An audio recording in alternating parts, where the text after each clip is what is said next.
ओम शांति। 14 जनवरी 1984 की अव्यक्त वाणी में अव्यक्त बाप दादा ने बताया है, डबल सेवाधारी स्वतः ही माया जीत। डबल सेवाधारी स्वतः ही माया जीत। माया जीत जगत जीत बनाने वाले सर्वसमर्थ बाप दादा बोले, आज दिलाराम बाप अपने दिल तख्त नशीन बच्चों से व अपने स्नेही सहयोगी बच्चों से दिल की लेन देन करने आए हैं। बाप के दिल में क्या रहता है और बच्चों के दिल में क्या रहता है, आज सभी के दिल का हालचाल लेने आए हैं। खास दूरंदेशी डबल विदेशी बच्चों से दिल की लेन देन करने आए हैं। मुरली तो सुनते रहते हो, लेकिन आज रूह रिहान करने आए हैं कि सभी बच्चे सहज सरल रूप से आगे बढ़ते जा रहे हो। कोई मुश्किल चलने में थकावट तो नहीं लगती, थकते तो नहीं हो, कोई छोटी बड़ी बातों में कंफ्यूज तो नहीं होते हो। जब किसी न किसी ईश्वरीय मर्यादा व श्रीमत के डायरेक्शन को संकल्प में व वाणी में व कर्म में उल्लंघन करते हो तब कंफ्यूज होते हो, नहीं तो बहुत खुशी खुशी से सुख चैन आराम से बाप के साथ साथ चलने में कोई मुश्किल नहीं, कोई थकावट नहीं, कोई उलझन नहीं। किसी भी प्रकार की कमज़ोरी सहज को मुश्किल बना देती है। तो बाप दादा बच्चों को देख रूह रिहान कर रहे थे कि इतने लाडले सिकी लदे श्रेष्ठ आत्माएं, विशेष आत्माएं, पुण्य आत्माएं, सर्वश्रेष्ठ पावन आत्माएं, विश्व के आधार मूर्त आत्माएं, और फिर मुश्किल कैसे, उलझन में कैसे आ सकते हैं, किसके साथ चल रहे हैं। बाप दादा स्नेह और सहयोग की बाहों में समाते हुए साथ साथ ले जा रहे हैं। स्नेह सहयोग के बाहों की माला सदा गले में पड़ी हुई है। ऐसे माला में पिरोए हुए बच्चे और उलझन में आवे, यह कैसे हो सकता। सदा खुशी के झूले में झूलने वाले, सदा बाप की याद में रहने वाले मुश्किल व उलझन में आ नहीं सकते। बाबा कहते हैं, कब तक उलझन और मुश्किल का अनुभव करते रहेंगे।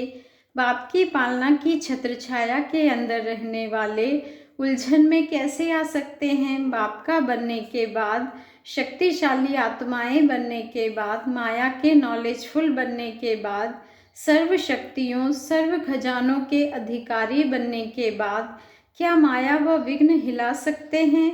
नहीं। बहुत धीरे धीरे बोलते हैं, बोलो सदा काल के लिए नहीं। देखना सभी का फोटो निकल रहा है, टैप भरी है आवाज़ की, फिर वहाँ जाकर बदल तो नहीं जाएंगे ना। अभी से सिर्फ स्नेह के, सेवा के, उड़ती कला के, विशेष अनुभवों के ही समाचार देंगे ना। माया आ गई, गिर गए, उलझ गए, थक गए, घबरा गए, ऐसे ऐसे पत्र तो नहीं आएंगे ना। जैसे आजकल की दुनिया में समाचार पत्रों में क्या खबरें निकलती है, दुख की, अशांति की, उलझनों की। लेकिन आपके समाचार पत्र कौन से होंगे? सदा खुशखबरी के, खुशी के अनुभव। आज मैंने यह विशेष अनुभव किया, आज यह विशेष सेवा की, आज मनसा के सेवा की अनुभूति की, आज दिल शिकस्त को दिल वाला बना दिया, नीचे गिरे हुए को उड़ा दिया। ऐसे पत्र लिखेंगे ना, क्योंकि 63 जन्म उलझे भी, गिरे भी, ठोकरे भी खाई, सब कुछ किया, और 63 जन्मों के बाद यह एक श्रेष्ठ जन्म, परिवर्तन का जन्म, चढ़ती कला से भी उड़ती कला का जन्म। इसमें उलझना, गिरना, थकना, बुद्धि से भटकना, यह बाप दादा देख नहीं सकते, क्योंकि स्नेही बच्चे हैं ना। तो स्नेही बच्चों का यह थोड़ा सा दुख की लहर का समय सुखदाता बाप देख नहीं सकते, समझा।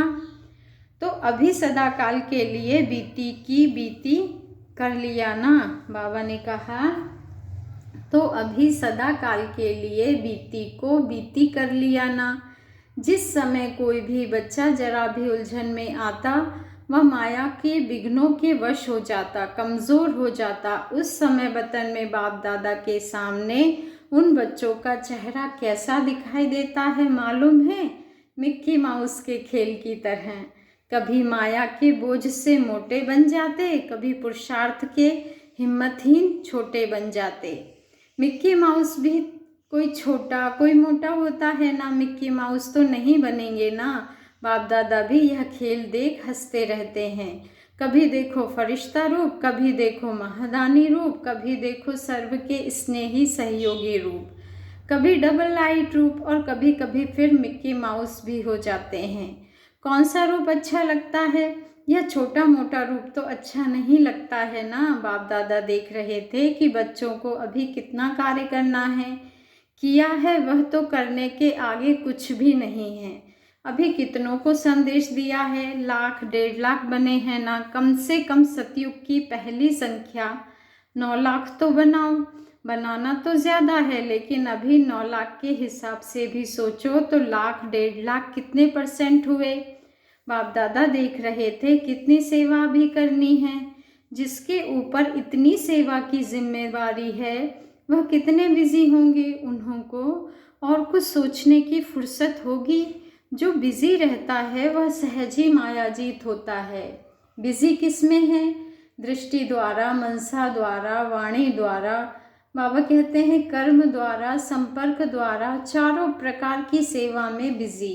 मनसा और वाणी और कर्म दोनों साथ साथ हो। चाहे कर्म करते हो, चाहे मुख से बोलते हो, जैसे डबल लाइट हो, डबल ताजधारी हो, डबल पूज्य हो, डबल वर्षा पाते हो, तो सेवा भी डबल चाहिए। सिर्फ मनसा नहीं, सिर्फ कर्म नहीं, लेकिन मनसा के साथ साथ वाणी, मनसा के साथ साथ कर्म, इसको कहा जाता है डबल सेवाधारी। ऐसे डबल सेवाधारी स्वतः ही माया जीत रहते हैं। समझा? सिंगल सेवा करते हो सिर्फ वाणी में, वह सिर्फ कर्म में आ जाते हो तो माया को साथी बनने का चांस मिल जाता है। माया, बाबा कहते हैं मनसा अर्थात याद, मनसा अर्थात याद, याद है बाप का सहारा। तो जहाँ डबल है, साथी साथ में है, तो माया साथी बन नहीं सकती। सिंगल होते हो तो माया साथी बन जाती है। फिर कहते सेवा तो बहुत की, सेवा की खुशी भी होती है, लेकिन फिर सेवा के बीच में माया भी आ गई, कारण सिंगल सेवा की। डबल सेवाधारी नहीं बने। अभी इस वर्ष डबल विदेशी किस बात में प्राइज लेंगे? प्राइज लेनी तो है ना। जो सेवा केंद्र 84 का वर्ष सेवा में, स्व की स्थिति में सदा निर्विघ्न बनाने का वाइब्रेशन विश्व में फैलाएंगे, सारे विश्व में कोई भी विघ्नवश नहीं होंगे। ऐसी सेवा और स्थिति में जिस भी सेवा केंद्र का एग्जाम्पल होगा उसको नंबर 1 प्राइज मिलेगी। ऐसी प्राइज लेंगे ना जितने भी सेंटर्स लें, चाहे देश के हों चाहे विदेश के हों, लेकिन सारे वर्ष में निर्विघ्न हो। यह सेंटर के पोता मिल का चार्ट रखना, जैसे और पोता मिल रखते हो ना, बाबा कहते हैं जैसे और पोता मिल रखते हो ना, कितनी प्रदर्शनियाँ हुई, कितने लोग आए, वैसे यह पोता मिल हर मास का नोट करना। यह मास सब क्लास में आने वाले ब्राह्मण परिवार निर्विघ्न रहे। माया आई इसमें कोई ऐसी बात नहीं। बाबा कहते हैं ऐसे नहीं कि माया आएगी ही नहीं, माया आवे, लेकिन माया के वश नहीं होना है। माया का काम है आना और आपका काम है माया को जीतना। उनके प्रभाव में नहीं आना है, अपने प्रभाव से माया को भगाना है, ना कि माया के प्रभाव में आना है। तो समझा कौन सी प्राइज लेनी है? एक भी विघ्न में आया तो प्राइज नहीं, क्योंकि साथी हो ना। सभी को एक दो को साथ देते हुए अपने घर चलना है ना। इसके लिए सदा सेवा केंद्र का वातावरण ऐसा शक्तिशाली हो जो वातावरण भी सर्वात्माओं के लिए सदा सहयोगी बन जाए। शक्तिशाली वातावरण कमजोर को भी शक्तिशाली बनाने में सहयोगी होता है। जैसे किला बांधा जाता है ना, किला क्यों बांधते हैं? कि प्रजा भी किले के अंदर सेफ रहे। एक राजा के लिए कोठरी नहीं बनाते, किला बनाते थे। आप सभी भी स्वयं के लिए, साथियों के लिए, अन्य आत्माओं के लिए ज्वाला का किला बांधो, याद के शक्ति की ज्वाला हो। अभी देखेंगे कौन प्राइज लेते हैं।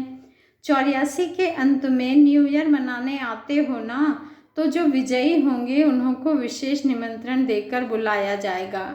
अकेले विजयी नहीं, पूरा सेंटर विजयी हो। उस सेंटर की सेरेमनी करेंगे, फिर देखेंगे विदेश आगे आता है वह देश। अच्छा, और कोई मुश्किल तो नहीं? कोई भी माया का रूप तंग तो नहीं करता है ना? यादगार की कहानी क्या सुनी है? सुपनखा उसको तंग करने आई तो क्या किया? माया का नाक काटने नहीं आता। यहाँ सब सहज हो जाता है। उन्होंने तो इंटरेस्टिंग बनाने के लिए कहानी बना दी है। माया पर एक बार कर लिया बस। माया में कोई दम नहीं है, कमज़ोर है। सिर्फ बाहर का रूप शक्तिशाली दिखाई देता है बच्चे।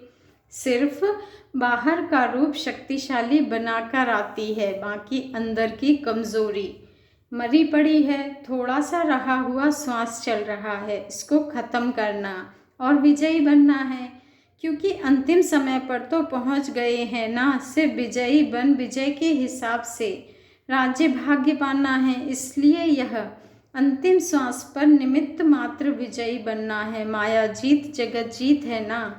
विजय प्राप्त करने का फल राज्य भाग्य है। इसलिए सिर्फ निमित्त मात्र यह माया से खेल है। युद्ध नहीं है, खेल है, समझा? आज से मिक्की माउस नहीं बनना। अच्छा, सतयुग की स्थापना के बारे में कुछ जानकारी। बाबा ने आगे सतयुग की स्थापना के बारे में कुछ जानकारी दी है। बाप दादा ने कहा, अपने कल्प पहले वाले स्वर्ग के मर्ज हुए संस्कारों को इमर्ज करो तो स्वयं ही अपने को सतयुगी शहजादी व शहजादे अनुभव करेंगे। और जिस समय वह सतयुगी संस्कार इमर्ज करेंगे तो सतयुग की सभी रीति रस्म ऐसे स्पष्ट इमर्ज होगी जैसे कल की बात है। कल ऐसा करते थे, ऐसा अनुभव कर सकते हो। सतयुग का अर्थ ही है जो भी प्रकृति के सुख हैं, आत्मा के सुख हैं, बुद्धि के सुख हैं, मन के सुख हैं, संबंध के सुख हैं, जो भी सुख होते वह सब हाजिर हो। तो अब सोचो, प्रकृति के सुख क्या होते हैं, मन का सुख क्या होता है, संबंध का सुख क्या होता है। ऐसे इमर्ज करो बच्चे। जो भी आपको इस दुनिया में अच्छे से अच्छा दिखाई देता है वह सब चीज़ें प्योर रूप में, संपन्न रूप में, सुखदायी रूप में वहाँ होंगी। चाहे धन का हो, चाहे तन का हो, मौसम का हो, सब प्राप्ति तो श्रेष्ठ ते श्रेष्ठ है। उसको ही सतयुग कहा जाता है। एक बहुत अच्छे ते अच्छी सुखदाई संपन्न फैमिली समझो। वहाँ राजा प्रजा समान मर्तबे होते हुए भी परिवार के रूप में चलता है। यह नहीं कहेंगे कि यह दास दासी है, नंबर होंगे, सेवा होगी, लेकिन दासी है, इस भावना से नहीं चलेंगे। जैसे परिवार के सब संबंध खुश मिजाज, सुखी परिवार, समर्थ परिवार, जो भी श्रेष्ठता है वह सब है। दुकानों में भी खरीदारी करेंगे तो हिसाब किताब से नहीं, परिवार की लेन देन के हिसाब से कुछ देंगे कुछ लेंगे, गिफ्ट ही समझो। बाबा ने कहा, जैसे परिवार में नियम होता है, किसके पास ज़्यादा चीज़ होती है तो सभी को बांटते हैं, हिसाब किताब की रीति से नहीं। कारोबार चलाने के लिए कोई को कोई ड्यूटी मिली हुई है, कोई जैसे यहाँ मधुबन में है ना, कोई कपड़े संभालता, कोई अनाज संभालता, कोई पैसे तो नहीं देते हो ना, लेकिन चार्ज वाले तो हैं ना। ऐसे वहाँ भी होंगे। सब चीज़ें अथाह है, इसलिए जी हाजिर, कमी तो है ही नहीं। जितना चाहिए, जैसा चाहिए वह लो। सिर्फ बिजी रहने का यह एक साधन है, वह भी खेल पाल है। कोई हिसाब किताब किसको दिखाना तो है नहीं। यहाँ तो संगम है ना। संगम माना इकोनॉमी, सतयुग माना खाओ पियो उड़ाओ। इच्छा मात्रम अविद्या है। जहाँ इच्छा होती है वहाँ हिसाब किताब करना होता। इच्छा के कारण ही नीचे ऊपर होता है। वहाँ इच्छा भी नहीं, कमी भी नहीं, सर्व प्राप्ति है और संपन्न भी है। तो बाकी और क्या चाहिए। ऐसे नहीं, अच्छी चीज़ लगती तो ज़्यादा ली, भरपूर होंगे, दिल भरी हुई होगी। बाबा ने कहा कि ऐसे नहीं कि चीज़ अच्छी लगती तो ज़्यादा ले ली, भरपूर होंगे, वहाँ दिल भरी हुई होगी। सतयुग में तो जाना ही है ना, प्रकृति सब सेवा करेगी। सतयुग में बाबा तो नहीं होंगे, ब्रह्मा बाप तो साथ ही होंगे। शिव बाबा ऊपर क्या करेंगे, बच्चों का खेल देखते रहेंगे। कोई तो साक्षी भी होना, न्यारे ते न्यारा ही रहेगा ना। बाबा कहते हैं प्यारा रहेगा, लेकिन न्यारा रह करके प्यारा रहेगा। प्यारे का खेल तो अभी कर रहे हैं ना।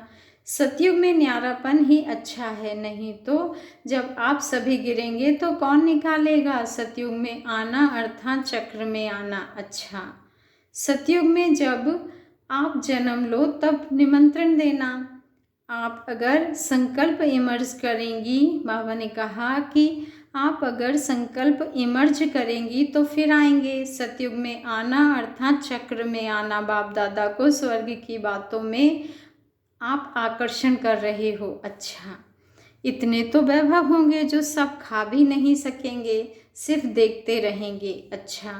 ऐसे सदा सर्व समर्थ आत्माओं को, सदा माया जीत जगत जीत आत्माओं को, सदा सहज योगी भव के वरदानी बच्चों को, डबल सेवाधारी, डबल ताजधारी, डबल लाइट बच्चों को बाप दादा का याद प्यार और नमस्ते। और हम रूहानी बच्चों का रूहानी बाप दादा को दिल से याद प्यार, गुड मॉर्निंग और नमस्ते। शुक्रिया बाबा, शुक्रिया।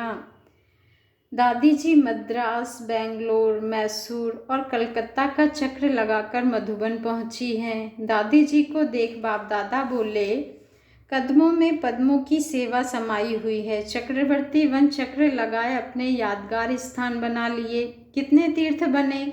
महावीर बच्चों का चक्र लगाना माना यादगार बनना।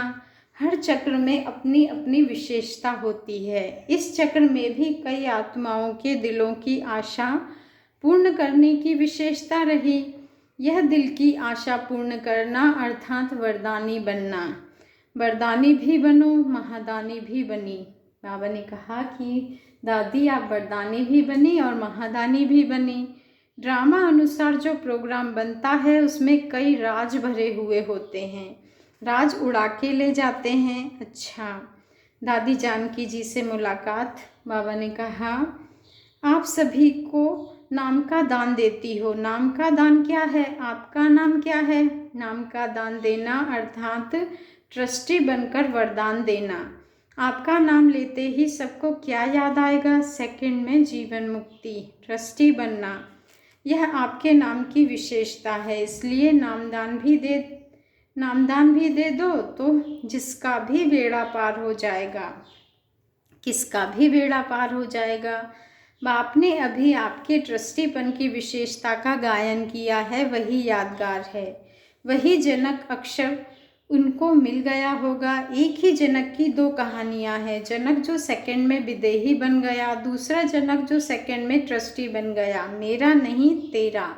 त्रेता वाला जनक भी दिखाते हैं, लेकिन आप तो बाप की जनक हो, सीता वाली नहीं। नामदान का महत्व क्यों है, इस पर क्लास कराना। नाम की नैया द्वारा भी पार हो जाते हैं और कुछ समझ में भी ना आए, लेकिन शिव बाबा भी कहा तो स्वर्ग की गेट पास तो मिल जाती है अच्छा। सभी महारथी भाई बहनों को देख बाप दादा बोले, सेवा के निमित्त बने हुए बच्चों की भी तो माला है ना। सभी विशेष रतन निमित्त बने हुए हो। निमित्त बनने की विशेषता निमित्त बनाती है। ब्रह्मा बाप को आप सबके ऊपर एक बात का नाज है। कौन सी बात का विशेष नाज है। सभी बाबा ने कहा सभी बच्चों ने एक दो में विचार मिलाते हुए आदि से यूनिटी का जो रूप दिखाया है, इस पर ब्रह्मा बाप को विशेष नाज है। यूनिटी इस ब्राह्मण परिवार का फाउंडेशन है, इसलिए ब्रह्मा बाप को अव्यक्त वतन में रहते भी बच्चों पर नाज है। देखते तो है ना कारोबार। लंदन ग्रुप से मुलाकात। अव्यक्त बाप दादा ने कहा सदा रूहानी गुलाब बन औरों को भी खुशबू देने वाले अविनाशी बगीचे के पुष्प होना। सभी रूहानी गुलाब हो। जिस रूहानी गुलाब को देख सारी विश्व आकर्षित होती है। एक एक रूहानी गुलाब कितना वैल्यूबल है, अमूल्य है, जो अभी तक भी आप सबके जड़ चित्रों की भी जो वैल्यू है। एक एक जड़ चित्र कितनी वैल्यू से लेते व देते हैं। है तो साधारण पत्थर या चांदी या सोना, लेकिन वैल्यू कितनी है। सोने की मूर्ति कितनी वैल्यू में देंगे। इतने वैल्यूबल कैसे बने, क्योंकि बाप का बनने से सदा ही श्रेष्ठ बन गए। इसी भाग्य के गीत सदा गाते रहो। वह मेरा श्रेष्ठ भाग्य वाह, और वह भाग्य विधाता वाह, और वह संगम युग वह मीठा ड्रामा वाह। इसमें वह आता है ना, वह के गीत गाते रहते हो ना। बाप दादा को लंदन निवासियों पर नाज है। सेवा के वृक्ष का बीज जो है वह लंदन है, तो लंदन निवासी भी बीज रूप हो गए। यूके वाले अर्थात सदा ओके रहने वाले, सदा पढ़ाई और सेवा दोनों का बैलेंस रखने वाले, सदा हर कदम में स्वयं की उन्नति को अनुभव करने वाले। जब बाप के बने तो सदा बाप का साथ और बाप का हाथ है हर बच्चे के ऊपर। ऐसे अनुभव करते हो ना, जिसके ऊपर बाप का हाथ है वह सदा ही सेफ है। सदा सेफ रहने वाले हो ना। ओके ग्रुप के पास माया तो नहीं आती है ना, माया भी सदा के लिए ओके ओके करके विदाई करके चली जाती है। यूके अर्थात ओके, ओके ग्रुप को संग भी तो बहुत श्रेष्ठ है ना। संग अच्छा, वायुमंडल शक्तिशाली, तो माया आ कैसे सकती, सदा ही सेफ होंगे। ओके ग्रुप अर्थात माया जीत ग्रुप। आगे बाबा ने मॉरिशियस पार्टी से मुलाकात में कहा कि सदा अपने को श्रेष्ठ भाग्यवान समझते हो। भाग्य में क्या मिला, भगवान ही भाग्य में मिल गया, स्वयं भाग्य विधाता भाग्य में मिल गया। इससे बड़ा भाग्य और क्या हो सकता है। तो सदा ये खुशी रहती है कि विश्व में सबसे बड़े ते बड़े भाग्यवान हम आत्माएं हैं। हम नहीं, हम आत्माएं। आत्माएं कहेंगे तो कभी भी उल्टा नशा नहीं आएगा।